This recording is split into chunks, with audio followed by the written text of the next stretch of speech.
नमस्कार। RRC news के हिंदी समाचार बुलेटिन में मैं मानसी आपका स्वागत करती हूँ। सबसे पहले एक नजर आज की सुर्खियों पर। हेडलाइन्स प्रस्तुत करता आरआरसी ब्रॉडबँड। महाराष्ट्रात कुठेही मिळणार नाही इतक्या कमी दरात high speed internet broadband connection. अकोल्यातील ग्राहकांच्या हिताला सर्वोच्च प्राधान्य। रविवार को एक ही दिन दो हत्याओं की घटना से दहल उठा अकोला जिला। खेत रास्ते के विवाद को लेकर एक व्यक्ति की गोली मारकर हत्या, जबकि उधार न देने से युवक की कुल्हाड़ी से हत्या।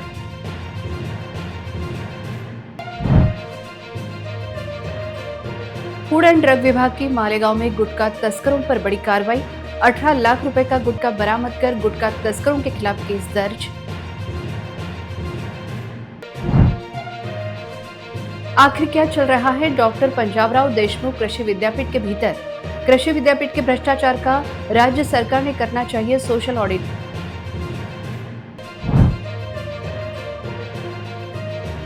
अपनी विविध मांगों को लेकर आशा वर्कर कामगारों का आंदोलन। जिलाधिकारी कार्यालय पर मोर्चा निकालकर की गई नारेबाजी।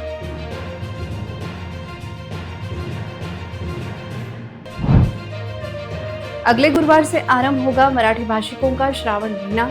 श्रावण माह के चलते बिल्व पत्र तथा फूलों की बड़ी मांग। हर सोमवार को मंदिर में महाप्रसाद का आयोजन। अब समाचार विस्तार से।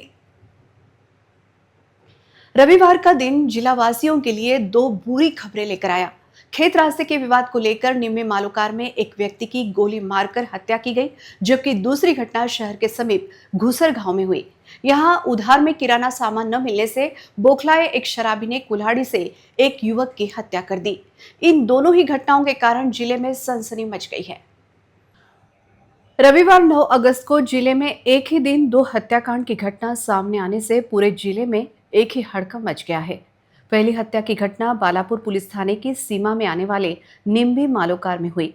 अमोल गजानन मालोकार नामक 39 वर्षीय व्यक्ति की खेत रास्ते के पुराने विवाद को लेकर गोली मारकर हत्या की गई। गांव के किसी व्यक्ति को खेत परिसर में मृतक व्यक्ति दिखाई दिया।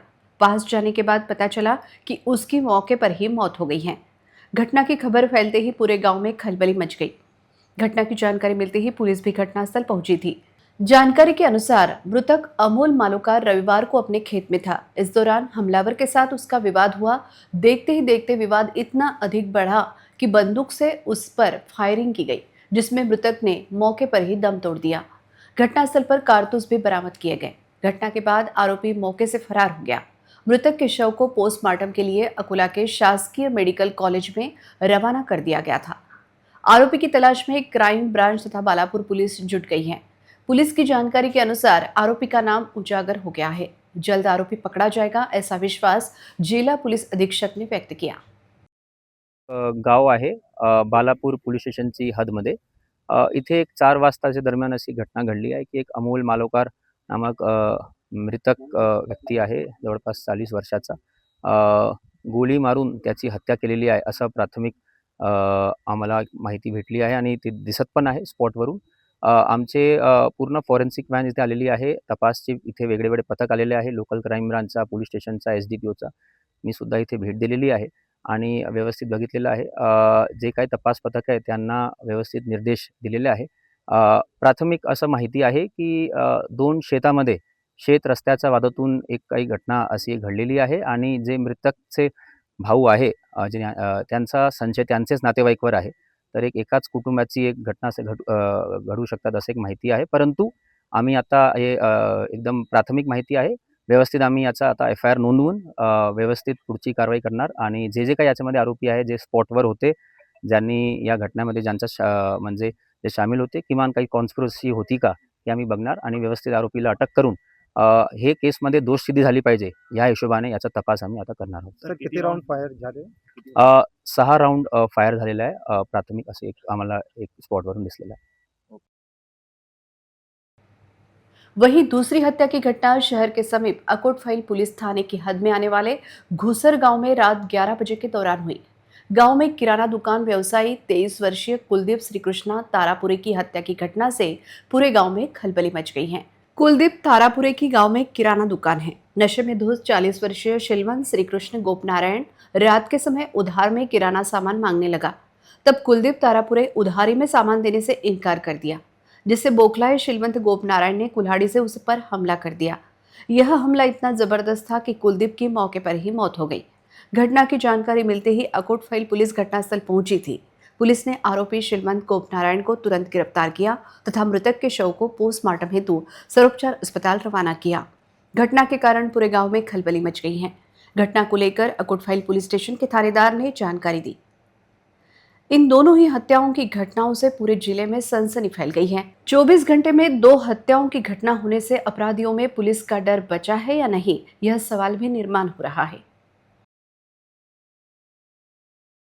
9/8/26 को रात 11 से 11:30 बजे के बीच में पुलिस स्टेशन अकोटफैल के अंतर्गत आने वाले घुसर गांव में शिलवंत श्री कृष्ण गोपनारायण उम्र 40 साल और कुलदीप श्री कृष्ण तारापुरे उम्र 23 साल, इन दोनों के बीच में उधार सामान को लेकर वाद विवाद हुआ, जिसमें शिलवंत श्री कृष्ण गोपनारायण ने उसके हाथ में की कुरार लेकर कुलदीप श्री कृष्ण तारापुरे के सर में मारी, जिसमें वो घायल हो गया। उसकी घटना स्थल पर ही डेथ हो गई। इस विवाद में जिसकी डेथ हो गई है उसे अस्पताल में लेकर मर्चुआर में लाया गया है और जो आरोपी है शिलवंत श्री कृष्ण गोपनारायण, इसे पुलिस ने हिरासत में लिया है। उसके ऊपर उक्त धारा के अंतर्गत अपराध दर्ज करने की प्रक्रिया शुरू है। घटनास्थल पर शांतता है। अभी प्राथमिक तपास में तो एक ही आरोपी निष्पन्न हुआ है। आगे की जांच अकोटफैल पुलिस कर रही है। वाशिम के मालेगांव में गुटखा तस्करों के खिलाफ बड़ी कार्रवाई करते हुए एफडीए ने 18 लाख रुपए का गुटखे का माल और गाड़ियां जब्त की हैं। इस मामले में बंडू उर्फ नंदलाल यादव के खिलाफ मालेगांव पुलिस स्टेशन में अलग अलग धाराओं में केस दर्ज किया गया है। इस कार्रवाई से गुटखा माफियाओं में हड़कंप मच गया है। एक बड़ी कार्रवाई में फूड एंड ड्रग विभाग ने वाशिम के मालेगांव शहर में 18,85,000 रुपए का गुटखा और सुगंधित तंबाकू प्रोडक्ट जब्त किए हैं। यह स्टॉक मालेगांव शहर के एक गोदाम से जब्त किया गया है। इस कार्रवाई में बड़ी मात्रा में गुटखा, सुगंधित तंबाकू और कई तरह के तंबाकूजन्य पदार्थ मिले हैं। एफडीए टीम ने पूरा स्टॉक जब्त कर लिया है और यह बात सामने आई है कि संबंधित लोगों द्वारा गुटखे की ढुलाई और तस्करी की जा रही थी। इस मामले में फूड एंड ड्रग प्रशासन के अधिकारियों ने गुटखा तस्करों के खिलाफ मालेगांव पुलिस स्टेशन में केस दर्ज किया है। जब्त किए गए सामान की कुल कीमत 18,85,000 रुपए है। इस बीच पुलिस अब इस बात की जांच कर रही है कि गुटखा का इतना बड़ा स्टॉक कहां से लाया गया था और इसे असल में कहां वितरित किया जाना था। यह भी जांच की जा रही है कि इस तस्करी में कोई और भी शामिल है या नहीं। एफडीए की इस कार्रवाई से मालेगांव इलाके में गैरकानूनी गुटखा बेचने और तस्करी करने वालों के होश उड़ गए हैं। डॉक्टर पंजाबराव देशमुख कृषि विद्यापीठ इस समय अलग अलग मामलों और भ्रष्टाचार के गंभीर आरोपों की वजह से मुश्किल में है। करोड़ों रुपयों का किराया माफ करना, जमीन का गैरकानूनी बंटवारा, नकली बिल जारी करके पैसे की बर्बादी और अधिकारियों के बीच अंदरूनी झगड़ों ने कृषि विद्यापीठ की इमेज को बड़ा झटका दिया है। इस पूरे मामले को गंभीरता से लेते हुए राज्य सरकार ने अब कृषि विद्यापीठ में स्पेशल ऑडिट टीम भेजकर जांच करनी चाहिए, ऐसी मांग हो रही है। कृषि विद्यापीठ में सेवा, वरिष्ठता और नियमों को ताक पर रखकर और वरिष्ठों को नजरअंदाज करके कनिष्ठ अधिकारियों को चार्ज देने की पहल किसने की और इसके लिए कौन जिम्मेदार है, ऐसे कई तरह के सवाल पूछे जा रहे हैं। संशोधन संचालक डॉक्टर श्याम सुंदर माने पर कोरोना काल में किए गए कामों के पेमेंट को दोबारा मंजूरी देकर पैसों की गड़बड़ी करने का गंभीर आरोप है। इस पूरे गड़बड़ झोल में यह बात सामने आ रही है कि उस समय के सहायक कुल सचिव तथा वितरण अधिकारी HF राठौड़ और उनके साथियों ने उनकी बहुत मदद की। खास बात यह है कि राठौड़ ने कॉन्ट्रैक्टर के नाम पर चेक बनाने की बजाय सीधे सहायक कुल सचिव तथा वितरण अधिकारी के नाम पर लाखों रुपयों के चेक बनाए और पैसे अपने अकाउंट में ट्रांसफर किए। कृषि विद्यापीठ में भ्रष्टाचार सिर्फ बिलों तक ही सीमित नहीं है। शक है कि प्रॉपर्टी के लेन देन में भी बड़ी गड़बड़ियां हुई हैं। नागपुर में बॉटनिकल गार्डन का करोड़ों रुपयों का किराया माफ करने का फैसला किसने और किसके फायदे के लिए लिया, इसकी जांच की जरूरत है। अमरावती में कृषि विद्यापीठ की करोड़ों रुपयों की जमीन कृषि विभाग को दान में देने के पीछे कौन है, यह सवाल अभी भी अनुत्तरित है। यह भी पता लगाना जरूरी है कि कृषि विद्यापीठ की सोयाबीन संशोधन की जगह पर किसकी नजर है। पीकेव्हीचं जे प्रकरण आहे त्याच्यामध्ये आम्हाला अर्ज प्राप्त झाला होता की तिथल्या काही फाईल्स गहाळ आहेत, काही अपहार झालेला आहे अशा पद्धतीचा। तर पोलीस स्टेशन MIDCला त्या अर्जाची चौकशी सुरू आहे। त्याच्यामध्ये आम्ही जे पीकेव्हीला अंतर्गत त्यांची चौकशी झाली होती त्याचे ओरिजिनल कागदपत्र, त्यानंतर काही बिलं जे आहेत त्याच्यात अपहार झाला होता तर त्याच्या काही कॉपीज आम्ही मागितलेल्या आहेत। त्या शनिवारपर्यंत आम्हाला प्राप्त नव्हत्या, तर आज सोमवार आहे, आज अपेक्षित आहे की त्या प्राप्त झाल्यानंतर त्याच्यामध्ये जी निश्चितता आहे काही संबंधित कोणत्या व्यक्तीमुळे ते अपहार झालेला आहे किंवा कोणत्या व्यक्तीमुळे ते फाईल गहाळ झालेले आहे, तर ते अकाउंटेबिलिटी फिक्स झाल्यानंतर त्याच्यामध्ये पुढची कारवाई करण्यात येईल। अपनी विविध मांगों को लेकर आशा वर्कर तथा विविध क्षेत्र में कार्यरत कामगारों द्वारा जिलाधिकारी कार्यालय पर मोर्चा निकालकर आंदोलन किया गया। इस अवसर पर शासन के खिलाफ जोरदार नारेबाजी की गई। आज अकोला शहर में सीटू संगठन और आशा महिला कर्मचारी संगठन की तरफ से अलग अलग मांगों को लेकर जिलाधिकारी कार्यालय पर मोर्चा निकाला गया। जिलाधिकारी कार्यालय के सामने प्रदर्शनकारियों ने जोरदार नारे लगाए। अनुचित घटना टालने के लिए परिसर में तगड़ा पुलिस बंदोबस्त तैनात किया गया था। साल 2014 में सत्ता में आई अच्छे दिन वाली सरकार के पिछले 12 सालों में मजदूरों, कर्मचारी, किसान, खेतीहर मजदूर, नौजवान, छात्रों और महिलाओं के खिलाफ जो पॉलिसी अपनाई है वह पॉलिसी पूरी तरह फेल हो चुकी है, जिससे इन सभी लोगों को रोजगार, स्वास्थ्य, शिक्षा जैसी बुनियादी जरूरतों से दूर रखा गया है। इस जन विरोधी सरकार को हटाने के लिए तथा लोगों की विविध मांगों को लेकर आज 10 अगस्त को देश भर में विरोध प्रदर्शन किया गया। इसमें आशा कर्मचारी, किसान, खेतीहर मजदूर, युवा, छात्र, महिलाओं समेत सभी वर्गों के लोगों ने हिस्सा लिया। आज आंदोलन के जरिए की गई सभी ज्वलंत मांगों को तुरंत मंजूरी दी जानी चाहिए, नहीं तो पूरे देश में एक बड़ा जन आंदोलन खड़ा होगा। ऐसी चेतावनी भी इस अवसर पर आंदोलनकर्ताओं द्वारा दी गई।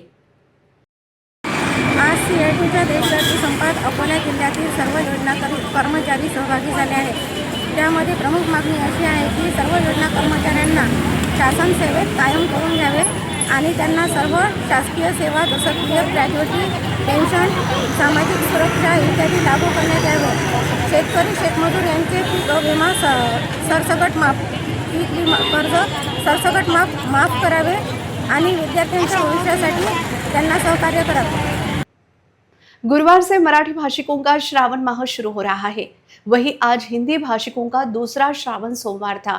श्रावण सोमवार के चलते श्री राज राजेश्वर मंदिर परिसर में विविध कार्यक्रमों का आयोजन किया गया।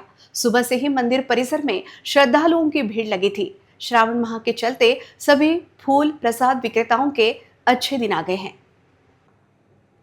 अगले गुरुवार से मराठी लोगों का श्रावण महीना शुरू हो रहा है। वहीं हिंदी भाषिकों का आज दूसरा श्रावण सोमवार था, जिसके चलते मंदिर परिसर में सुबह 5 बजे से ही श्रद्धालुओं की भीड़ दर्शन हेतु उमड़ रही है। श्रावण महीने में मंदिर आने के बाद सभी भक्तों को एक अलौकिक अनुभूति प्राप्त होती है, ऐसी प्रतिक्रिया कुछ भक्तों ने व्यक्त की। नमस्कार सर। हिंदी भाषिकांचा श्रावण सोमवार सुरू झालेला आहे, एक कसं एकंदरीत नियोजन आहे मंदिरामधलं? श्री राजेश्वर भगवान की जय। श्री राजेश्वराच्या आशीर्वादाने हिंदी भाषिकांचा आता हा दुसरा श्रावण सोमवार आहे।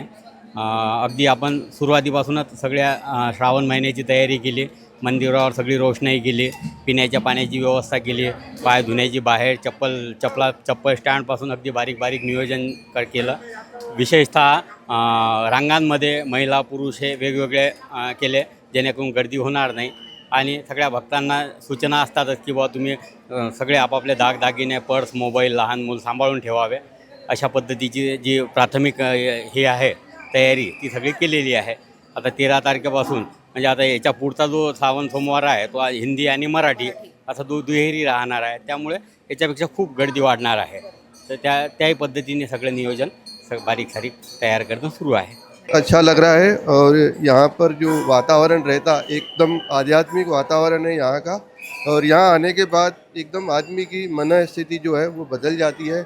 ऐसा लगता है कि हम खुद भगवान की शरण में यहाँ बैठे हुए हैं। बहुत अच्छा लगता है। और सावन महीने की तो रौनक ही अलग है। सही और यहाँ पे जो आके मन को शांति मिलती है पूजा करने से, ये बोल नहीं सकते, बयान नहीं कर सकते। बहुत मन को शांति मिलती है। स्टार्ट हो गया है। श्रावण सोमवार स्टार्ट हो गया है, तो श्रावण में तो वैसे ही 12 महीने में बाबा का रश तो वैसे ही रहता ही वैसे ही है, रहता है। वैसा ही क्रेज रहता है बाबा का। बाबा में यानी परिणाम ही अलग है बाबा के। तो श्रावण मास या रोज का हम तो डेली वाले हैं, मंदिर में रोज आए सिवाय हमको गमता ही नहीं है।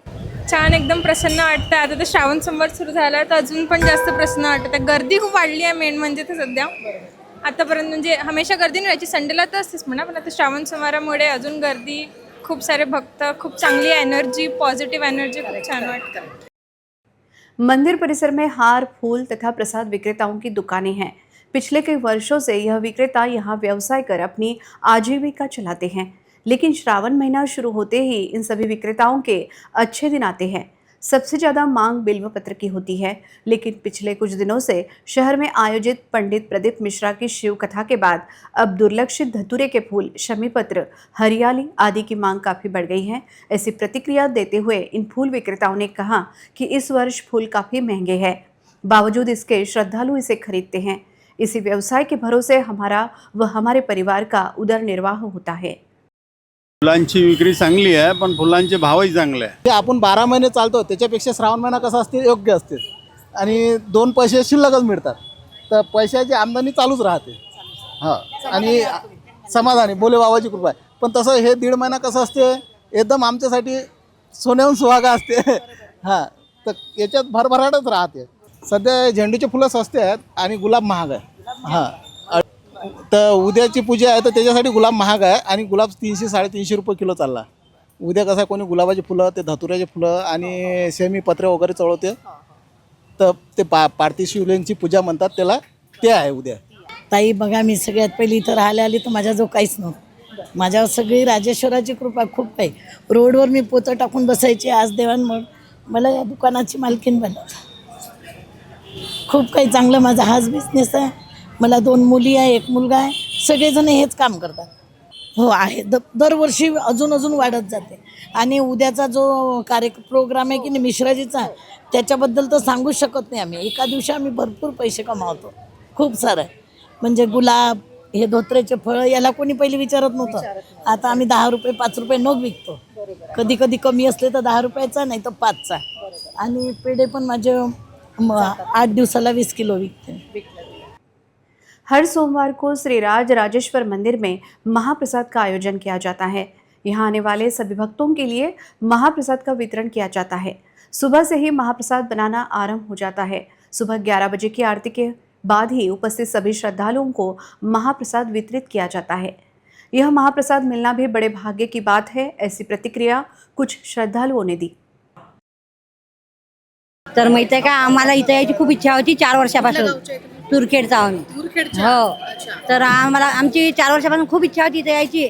पण आज योगायोग असा आला की या सर्व आम्ही 10 जणी आहोत. सर्वांचं म्हणणं असं झालं की आपण श्रावण लागायच्या अगोदर जाऊ. तर आम्हाला माहिती नव्हतं प्रसाद आणलं आहे म्हणून आम्ही डबे आणले बस. पण हे आमचं भाग्य, शिवजीच्या समोर आम्हाला हा प्रसाद मिळाला. कसा याची चव खूप वेगळीच आहे. देवाचा जणू काही आशीर्वादच आहे. बापरे, आमच्या मनाला खूप शांतता झाली. आमच्या मुलीची खूप इच्छा होती.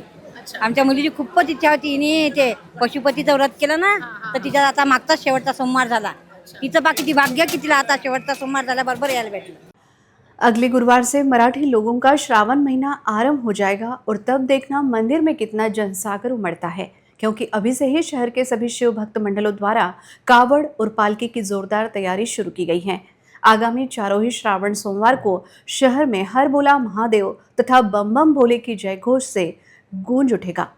RRC न्यूज़ के लिए हमारी प्रतिनिधि नेहा के साथ कैमरामैन पवन की विशेष रिपोर्ट। हिंदी भाषिकांचा श्रावण सोमवार सुरू झालेला आहे. तसं तर बाबांच्या दरबारात नेहमीच गर्दी असते, पण श्रावण महिना काहीतरी वेगळंच पावित्र्य घेऊन येतो. इथे आल्यावरती ज्या पॉझिटिव्ह वाईब्स येतात, जेही भक्त इथे येऊन पॉझिटिव्ह वाईब्स आपल्यासोबत घेऊन जातात आणि जेही त्यांचे कामं बनतात ना, ते खूपच अप्रतिम असतात. आणि विशेष म्हणजे इथे येणारा प्रत्येक भाविक भक्त हा इथे येऊन समाधान व्यक्त करतो. आज याचाच आढावा आपण घेतलेला आहे. मी नेहा पाटील, कॅमेरा पर्सन पवन इंगडे सोबत, RRC न्यूज़ अकोला। शहर के कोलखेड़ परिसर स्थित मां गायत्री प्राथमिक मराठी शाला व स्वर्गीय प्रकाश देशमुख विद्यालय में नशा मुक्ति महाअभियान का आयोजन किया गया। प्रजापिता ब्रह्मकुमारी ईश्वरीय विश्वविद्यालय के जरिए छात्रों को जीवन में नशा न करने की शपथ दिलाई गई। इस अवसर पर सभी छात्रों को मान्यवरों ने मार्गदर्शन किया। आज 10 अगस्त को प्रजापिता ब्रह्मकुमारी ईश्वरीय विश्वविद्यालय के जरिए मां गायत्री प्राइमरी मराठी स्कूल और स्वर्गीय प्रकाश देशमुख विद्यालय में नशा मुक्ति शपथ कार्यक्रम का आयोजन किया गया। कार्यक्रम में उपस्थित गणमान्य लोगों ने सभी छात्रों को नशा मुक्ति अभियान के विषय पर मार्गदर्शन किया। कार्यक्रम में अध्यक्ष के रूप में मां अर्चना दीदी मुख्य रूप से उपस्थित थी, जबकि अन्य मान्यवर अतिथियों में सुनीता शर्मा, डॉक्टर संजीवनी जावड़े और श्री सिद्धेश्वर देशमुख मौजूद थे। अर्चना दीदी ने कार्यक्रम में उपस्थित सभी छात्रों को नशा मुक्ति विषय पर योग्य मार्गदर्शन करते हुए उन्हें जीवन में किसी भी तरह की नशा न करने तथा नशा से दूर रहने की शपथ दिलाई गई। साथ ही श्री सिद्धेश्वर देशमुख ने भी छात्रों को नशे के दुष्परिणामों को लेकर मार्गदर्शन किया। कार्यक्रम की सफलता के लिए शाला के मुख्याध्यापक संदीप वाघ, सुनील चौहान के मार्गदर्शन में शिक्षक रामेश्वर बुंदेले, वर्षा हिवराले, चंदा रोकड़े, मीना काटे, वैशाली इंगले, कल्पना सोलंके, कीर्ति पोके, आरती देशमुख, पूजा बुंदेले तथा शिक्षकेतर कर्मचारी चंद्रजीत देशमुख, योगेश लंगोटे, रंजित ठाकुर आदि ने अथक प्रयास किया।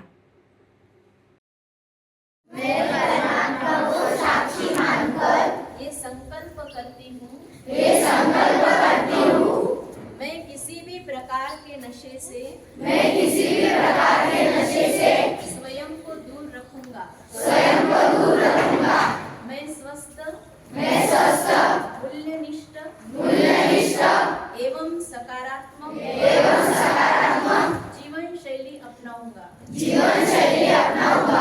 मैं अपने जीवन में आत्मसम्मान, शुद्धता एवं श्रेष्ठ संस्कारों को विकसित करूंगा। मैं अपने परिवार, मित्रों एवं समाज को नशा मुक्त जीवन के लिए प्रेरित करूंगा। मैं अपने तन मन समय एवं शक्तियों का सदुपयोग करूंगा। मैं नशा मुक्त स्वस्थ एवं विकसित भारत के निर्माण में अपना सकारात्मक योगदान दूंगा। ओम शांति।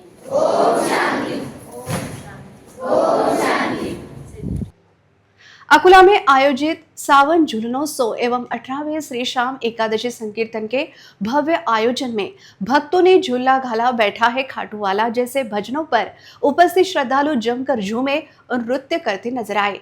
भक्ति संगीत के बीच श्रद्धालुओं ने खाटू नरेश श्री श्याम बाबा के चरणों में अपनी अर्जी लगाई। देर रात तक मंदिर परिसर भक्ति रस में डूबा रहा। अकोला के गीतानगर स्थित श्री रामदेव बाबा एवं श्री श्याम बाबा मंदिर में श्री स्वार्थी श्याम परिवार की ओर से श्रावण कृष्ण पक्ष की कामिनी एकादशी के अवसर पर श्रावण झूलनोत्सव एवं 18वें श्री श्याम एकादशी संकीर्तन समारोह का आयोजन भक्तिमय वातावरण में किया गया। समारोह में अकोला के प्रसिद्ध अंतर्राष्ट्रीय भजन गायक गोपाल शर्मा हारे और ग्वालियर की ऋषिका ठाकुर ने एक से बढ़कर एक भजनों की प्रस्तुति देकर श्रद्धालुओं को मंत्रमुग्ध कर दिया। करके इशारा बुलाई गई रे राधा, गोरी गोरी और जाने अनजाने में ऐसा काम हो गया, मेरी जिंदगी का मालिक मेरा शाम हो गया जैसे भजनों पर श्रद्धालु देर रात तक झूमते और थिरकते नजर आए। वही भक्तों ने झूला घाला बैठा है खाटू वाला भजन पर श्रद्धालुओं का उत्साह देखते ही बना। खाटू नरेश श्री श्याम बाबा, श्री रामदेव बाबा, उज्जैन के महाकाल श्री राजेश्वर महाराज, श्री राधा कृष्ण और हनुमान जी के भजनों से पूरा मंदिर परिसर भक्ति रस में सराबोर हो गया। इस श्रावण झूलनोत्सव का विशेष आकर्षण रहा अकोला में पहली बार साकार किया गया महाभारत का भव्य एवं ऐतिहासिक दृश्य। इसी के साथ ही झूले में विराजमान श्री श्याम बाबा का मनमोहक और दिव्य दरबार श्रद्धालुओं के आकर्षण का केंद्र रहा। आकर्षक विद्युत रोशनाई, रंग बिरंगे फूलों और भव्य सजावट से मंदिर परिसर को सजाया गया था। इस मनोहारी सजावट ने पूरे परिसर को आध्यात्मिक और उत्सवी स्वरूप प्रदान किया। कार्यक्रम में श्री रामदेव बाबा एवं श्री श्याम बाबा सेवा समिति ने सह आयोजक के रूप में सहभागिता की, जबकि हारे म्यूजिकल ग्रुप ने अपनी संगीत सेवा प्रदान की। दर्शन के लिए पहुंचे श्रद्धालुओं के लिए श्री स्वार्थी श्याम परिवार की ओर से देर रात तक फलाहार का वितरण भी किया गया। झूलनोत्सव एवं संकीर्तन समारोह को सफल बनाने के लिए गोपाल शर्मा हारे पदयात्री मित्र परिवार, श्री स्वार्थी श्याम परिवार के पदाधिकारियों और कार्यकर्ताओं ने अथक परिश्रम किया। देखते हैं इस कार्यक्रम की एक झलक।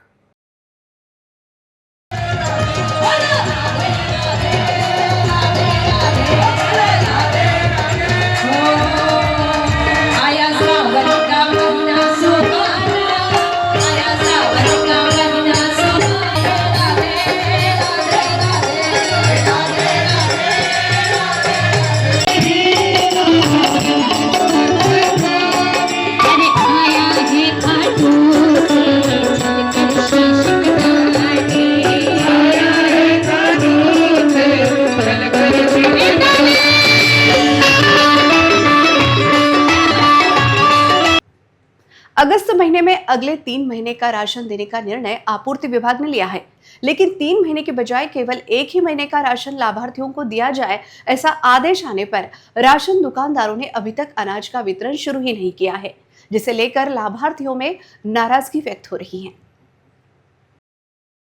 बारिश की वजह से यातायात और भंडारण की दिक्कतों से बचने के लिए आपूर्ति विभाग ने अगस्त, सितंबर, अक्टूबर 3 महीने का राशन लाभार्थियों को अगस्त महीने में एक साथ देने का फैसला किया है। इस फैसले से जिले के ज्यादा से ज्यादा राशन कार्ड धारकों को राहत मिलेगी। राशन दुकानदारों के लिए 31 अगस्त 2026 तक अनाज बांटने की प्रक्रिया पूरी करना जरूरी है। अगस्त महीना शुरू हुए 10 दिन हो गए हैं। शहर की लगभग सभी राशन दुकानों पर 3 महीने का अनाज पहुंच गया है, लेकिन राशन दुकानदारों ने अभी तक अनाज बांटना शुरू ही नहीं किया है।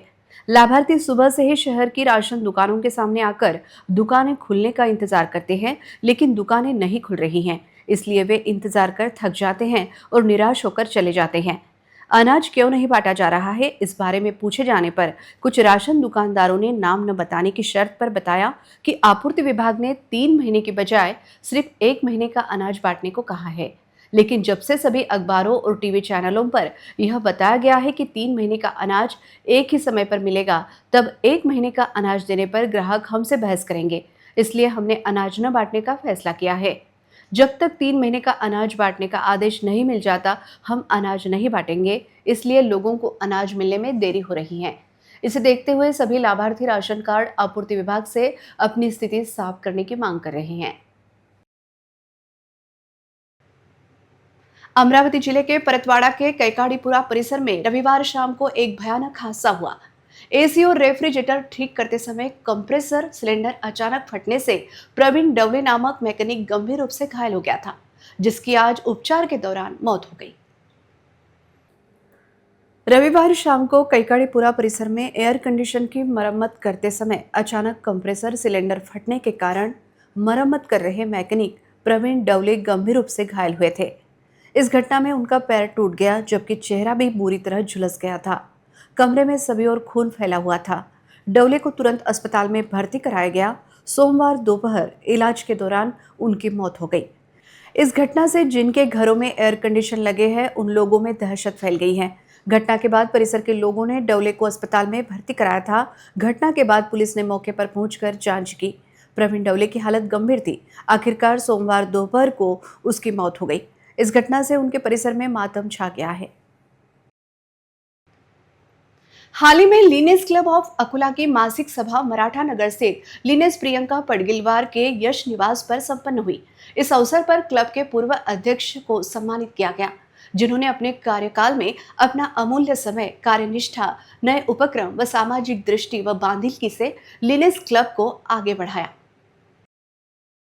सभा के आयोजन की जिम्मेदारी लिनेस प्रियंका पडगिलवार, लिनेस प्रीति कमाविजदार, लिनेस वीना वोरा, लिनेस मोना पारेख व लिनेस मौसमी ठाकुर ने अत्यंत उत्साह व उत्कृष्टता से निभाई। लिनेस गीता रूपारेलिया द्वारा प्रस्तुत स्वागत, प्रार्थना व राष्ट्रगीत के जरिए सभा की शुरुआत की गई। क्लब अध्यक्ष लिनेस राजश्री समनपुरे के अध्यक्षीय भाषण के पश्चात लिनेस क्लब सचिव लिनेस वनिता बिजवे द्वारा रिपोर्ट पेश की गई। रिमझिम बारिश की बौछार से हुई हरित धरती, आप सभी है हमारी सत्कार मूर्ति।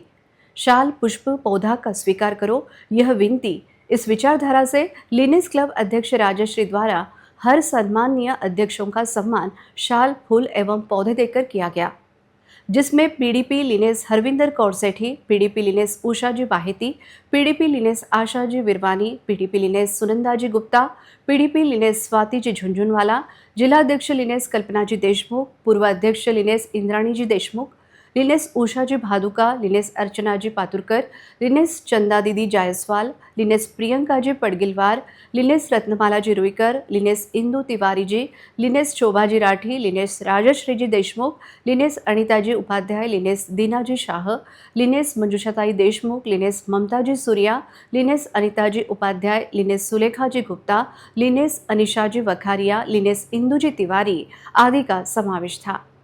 सभी मान्यवरों ने अपने अनुभव विचारों को चंद शब्दों में व्यक्त कर उनके अनुभवों को सब लिनेस सदस्यों से साझा किया। पर्यावरण संवर्धन पोस्टर प्रतियोगिता में प्रथम, द्वितीय पुरस्कार सुलेखाजी गुप्ता तथा उमाजी बजुरिया को प्राप्त हुआ।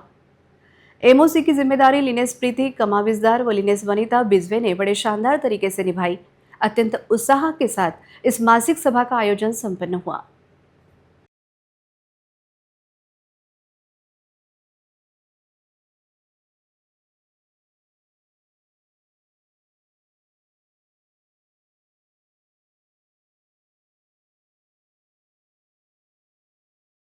आज अमरावती के संयुक्त कामगार संगठन व संयुक्त किसान मोर्चा की ओर से देशव्यापी जेल भरो आंदोलन किया गया। अमरावती के जिलाधिकारी कार्यालय परिसर में हजारों कामगार, योजना कर्मचारी, किसान तथा खेत मजदूरों ने आंदोलन में स्वयं को गिरफ्तार करवा लिया। आज अमरावती शहर में संयुक्त कामगार संगठन और संयुक्त किसान मोर्चा की तरफ से अलग अलग मांगों को लेकर जिलाधिकारी कार्यालय पर मोर्चा निकाला गया।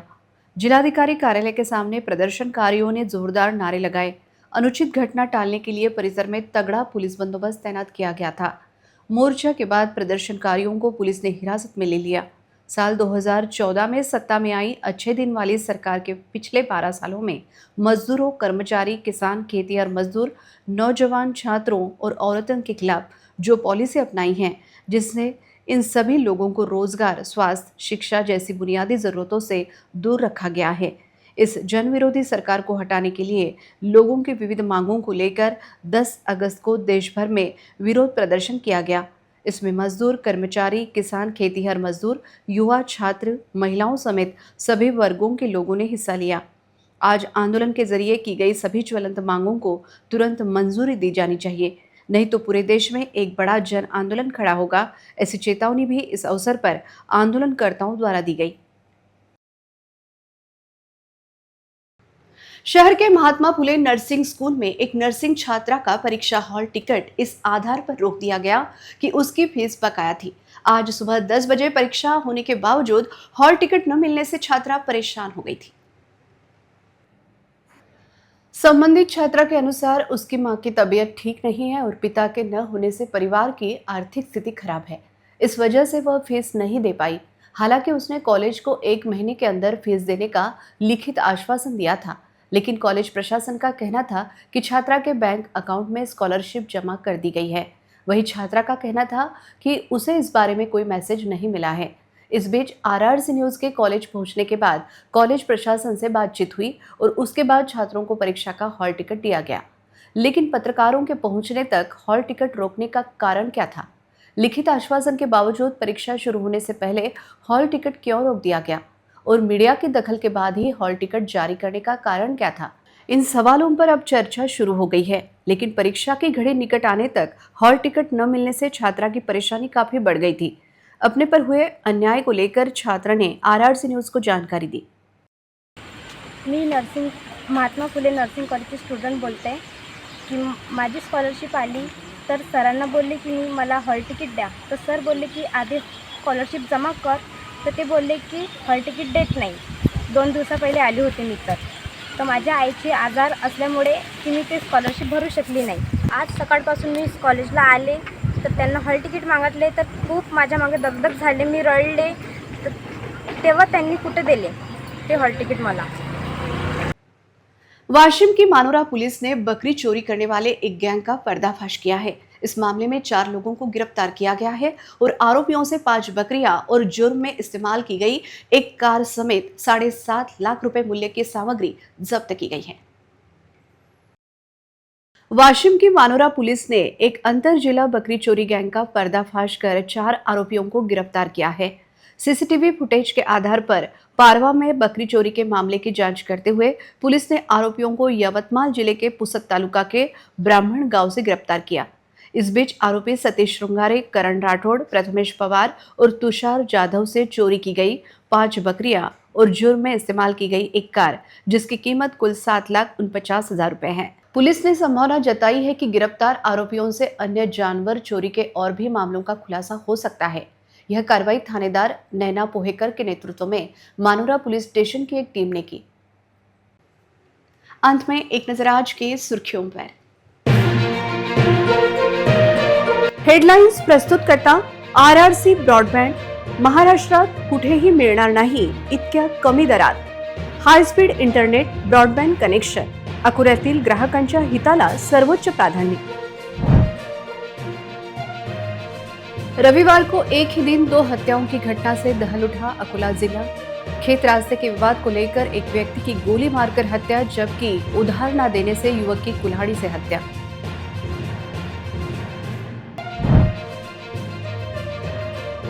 फूड एंड ड्रग विभाग की मालेगांव में गुटखा तस्करों पर बड़ी कार्रवाई। 18 लाख रुपए का गुटखा बरामद कर गुटखा तस्करों के खिलाफ केस दर्ज।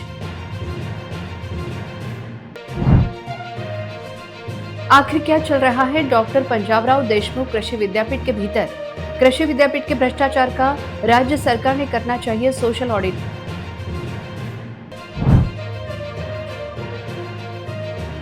अपनी विविध मांगों को लेकर आशा वर्कर कामगारों का आंदोलन। जिलाधिकारी कार्यालय पर मोर्चा निकालकर की गई नारेबाजी।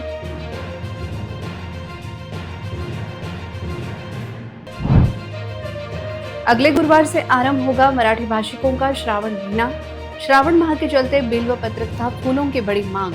हर सोमवार को मंदिर में महाप्रसाद का आयोजन। समाचार के लिए देखते रहिए RRC न्यूज। जिन दर्शकों ने अभी तक RRC का यूट्यूब चैनल सब्सक्राइब नहीं किया, उन्होंने वह सब्सक्राइब करना चाहिए। फिर मिलते हैं शहर की ताजा जानकारी और महत्वपूर्ण घटनाओं के साथ। नमस्कार।